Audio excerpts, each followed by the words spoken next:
آپ کو یاد ہوگا کہ 18 دن پہلے اس پروگرام کیپٹل ٹاک میں نے ایک بات کہی تھی، ایک بات جو ہے اس کو میں عرضداشت کہہ سکتا ہوں، اور اس پہ کچھ لوگ جو ہیں انہوں نے کافی اعتراض کیا تھا۔ وہ کیا بات تھی ذرا سنیے۔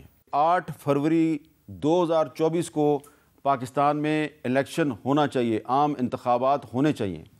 وہ لوگ جو ان انتخابات کو ہیلے بہانوں سے ملتوی کرانے کی کوشش کر رہے ہیں، ان کی خدمت میں گزارش ہے کہ آپ باز آ جائیں، کیونکہ فائدہ اس میں پاکستانی قوم کا نہیں ہے۔ اگر الیکشن ملتوی ہوا تو فائدہ صرف آپ کا ہوگا، آپ کا ذاتی فائدہ ہے، اس میں آپ کا ذاتی سیاسی مفاد ہے الیکشن کو ملتوی کرانے میں، کیونکہ شاید آپ کا ٹینیور تھوڑا بڑھ جائے گا۔ تو اس کام سے باز آ جائیں، اور ہمیں امید ہے کہ چیف جسٹس آف پاکستان بھی جو ہیں اس قسم کی سازشوں کا راستہ روکنے کے لیے بہت جلد کوئی نہ کوئی حکمت عملی اختیار کریں گے اور کوئی اعلان بھی کریں گے۔ تو chief justice of Pakistan justice قاضی فائز عیسیٰ صاحب جو ہیں انہوں نے اس کے بعد ایک ہیئرنگ کی، اور 8 فروری کو الیکشن جو ہے اس کو یقینی بنایا، اور الیکشن کمیشن کو کہا کہ آپ الیکشن شیڈول کا اعلان کریں۔ الیکشن شیڈول کا اعلان ہو گیا، لیکن اب جو اہم ترین سوال ہے وہ یہ ہے کہ 8 فروری کو الیکشن تو ہو جائے گا، لیکن کیا یہ الیکشن فیئر اینڈ فری ہوگا؟ اس حوالے سے جو سب سے اہم سوال ہے وہ یہ ہے کہ کیا ابھی تک پاکستان تحریک انصاف پر پابندی کا خطرہ موجود ہے؟ کیا تحریک انصاف کے جو سابقہ چیئرمین ہیں جو اس وقت جیل میں ہیں، ان کو الیکشن سے آؤٹ کرنے کی کوششیں ابھی تک جاری ہیں؟ اور جو انہوں نے ایک الیکشن کمیشن کے حکم پر نیا الیکشن کروایا اور بلا مقابلہ چیئرمین منتخب کروایا بیرسٹر گوہر علی خان صاحب کو، تو جو بیرسٹر گوہر علی خان صاحب ہیں، کیا وہ جو بلے کا نشان ہے اس کو ریٹین کر پائیں گے؟ تو اس پہ آج ہم گفتگو کریں گے بیرسٹر گوہر علی خان۔ بیرسٹر صاحب بہت بہت شکریہ۔ تھینک یو میر صاحب۔ اس سے پہلے کہ میں آپ سے پوچھوں بلے کے نشان کے بارے میں، تھوڑا سا میں چاہتا ہوں کہ آپ ناظرین کو یہ بھی بتائیں کہ آپ کوئی اتنے نیو کمر نہیں ہیں پالیٹکس میں۔ جہاں تک مجھے یاد پڑتا ہے آپ نے 2008 میں قومی اسمبلی کا الیکشن لڑا تھا۔ ہاں بالکل لڑا تھا۔ تو اس وقت میرا خیال ہے تحریک انصاف تو میدان میں نہیں تھی، اس نے بائیکاٹ کیا ہوا تھا۔ آپ کا مقابلہ اے این پی سے ہوا تھا دیر میں، بنیر میں، ڈسٹرکٹ بنیر میں ایکچولی ہوا تھا۔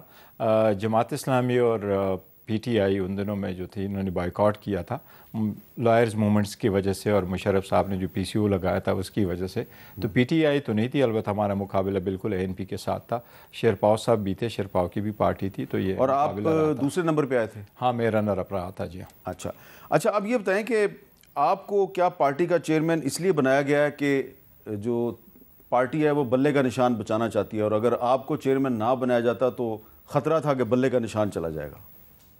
نہیں میر صاحب، دیکھیں ایک پرنسپل ڈیسیجن تو لینا تھا، اور بڑے افسوس کے ساتھ مجھے یہ کہنا پڑتا ہے کہ جس طریقے سے ہمیں ٹریٹ کیا گیا، جس طریقے سے پی ٹی آئی کو ٹریٹ کیا گیا، جس طریقے سے کیسز کیے گئے، جس طریقے سے کوشش بار بار ہوتی رہی کہ خان صاحب کو آؤٹ کیا جائے، اور ایک اپلیکیشن ایک آئی تھی کہ جی why not he should be removed as a chairman PTI ٹی آئی، پھر دوسری پٹیشن آئی، وہ ختم ہو گیا، ایک اور پٹیشن آئی، اور ایک سلسلہ شروع ہو گیا۔ تو ہمیں یہ رسک ضرور ہو گیا تھا، اور الیکشن کمیشن کے سامنے ایک پٹیشن پڑی تھی جس میں ہمیں سب سے پہلے نوٹس ملا تھا 4 دسمبر 2022 کو۔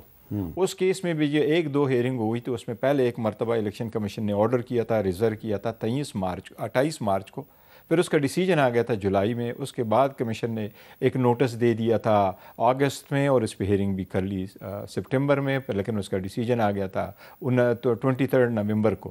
تو یہ ایک رسک ہو گیا کہ الیکشن کمیشن نے بار بار کہا کہ آپ انٹرا پارٹیز الیکشن کرائیں، اور اگر خان صاحب کو اس سٹیج پہ ہم لے کے آ جاتے، اور الیکشن کمیشن نے ایک نوٹیفیکیشن کر دیا تھا خان صاحب کی ڈسکوالیفیکیشن کا، جو میں سمجھتا ہوں بالکل آئین کے آرٹیکل 63(1)H کے بالکل خلاف ہے، لیکن خان صاحب نے ایک بڑا ہارڈ ڈیسیجن لیا تھا کہ نہیں، میں پرسنلی نہیں کرتا، لیکن آپ کوشش کریں کہ بلہ بچ جائے، پارٹی کی نشانی بچ جائے، اور پارٹی کا سمبل بچ جائے۔ تو اس لیے یہ ہارڈ ڈیسیجن لینا پڑا کہ خان صاحب الیکشن نہیں لڑیں گے، لیکن میں الیکشن لڑوں گا ان کے انسٹیڈ۔